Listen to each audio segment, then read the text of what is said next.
자, 경기 광명, 서울 금천 일대에서 KT통신 이용자들이죠.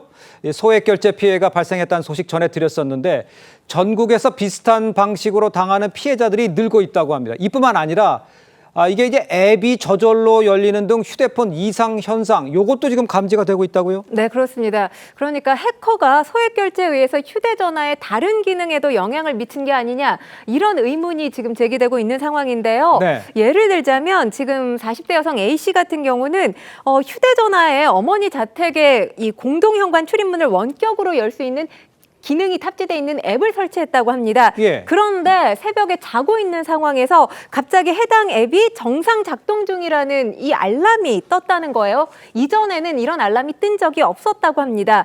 그리고 걸음수를 측정하는 앱도 있죠. 네. 이것도 푸시 알람과 함께 자동으로 걸음수를 측정하고 있습니다. 이런 메시지가 나왔다고 하는데 이전에 이런 메시지가 나온 적이 없었다고 합니다. 그러니까 누군가 이 유출된 개인정보를 활용해서 본인의 앱을 열어본 게 아니냐, 이렇게 지금 의구심을 품을 수밖에 없는 상황인데 예. 아직까지 이 관련해서 해킹의 어떤 범위, 양상이 불분명한 상황입니다. 그렇기 때문에 이용자들의 불만, 이용자들의 불안감 쉽게 가라앉지 않을 것으로 보입니다. 그러니까요. 이 불안은 계속되고 있고 또 어떻게 될지 모르잖아요. 그래서 더욱 불안할 것 같은데 불안감이 커지는 상황인데 KT에서는 뭐 대책을 마련하고 있는 겁니까? 내놓은 게 있어요? 일단 대책으로 크게 세 가지 방법을 마련한 것으로 알려졌는데요. 예. 첫 번째 방법은 기본 한도 차단으로 소액 결제 한도를 최소화할 수 있게 방법을 지금 강구하고 있는 것으로 알려졌고요. 두 번째는 강화된 보안 차단으로 2차 인증, 그러니까 생체 인증 같은 방법을 추가하는 방법을 목소리를 냈습니다. 네네. 또 세 번째는 소액 결제 원천 차단으로 아예 소액 결제 서비스를 차단하는 방식인데 이 원천 차단 KT 고객센터에서 신청이 가능합니다. 예. 신청을 하게 되면 영구 차단돼서 피해를 막을 수 있다는 게 지금 KT의 입장인데 제가 앞서 이 휴대폰 앱과 관련한 이상 현상을 말씀드렸잖아요. 네네. 그런데 지금 이와 관련된 대책에 대한 목소리는 나오지 않고 있는 상황입니다.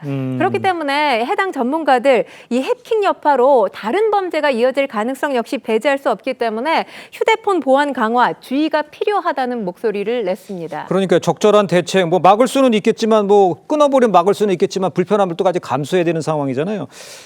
조기현 변호사께서 보시기에 이게 뭐 이렇게 소액 결제긴 합니다만 이 보상을 어떻게 받을 수는 있는 법적으로는 어떻게 됩니까? 일단 KT가 이 소액 결제 같은 경우에 요금에 같이 청구되는 방식이기 때문에 고객에게 청구하지 않는 방식으로 해서 직접 피해가 발생하지 않도록 조치하겠다는 것이기 때문에 예. 그 부분은 일단 그렇게 해소될 것 같습니다. 그런데 그 외에 발생하는 추가적 피해도 분명히 있을 수 있고 2차 네. 피해도 지금 예상되기 때문에 그 경우에는 이제 좀 다른 문제가 됩니다. 그래서 KT의 지금 대처 중에 지금 문제가 되는 게 이게 이 사건으로 접수된 당일날 전자인증 관련된 사무처리 준칙을 바꿉니다. 그래서 고의와 과실이 없는 한 이 면책 범위를 일정적으로 확장하는 내용으로 바꿔놓은 상태여서 추가 피해가 발생할 경우에 KT가 책임을 면하기 위해서 지금 내부 규정을 손본 게 아닌가 이런 비판도 제기되고 그래요? 있습니다.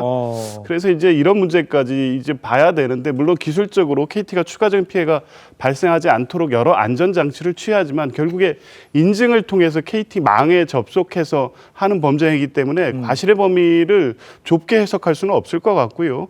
추가적인 피해가 발생한다면 그 부분에 대해서도 KT의 이 관리 부실, 관리상 과실의 문제가 생길 수 있어서 분쟁의 과정이 생긴다면 아마 법원의 판단이 있어야 될 것 같습니다. 알겠습니다.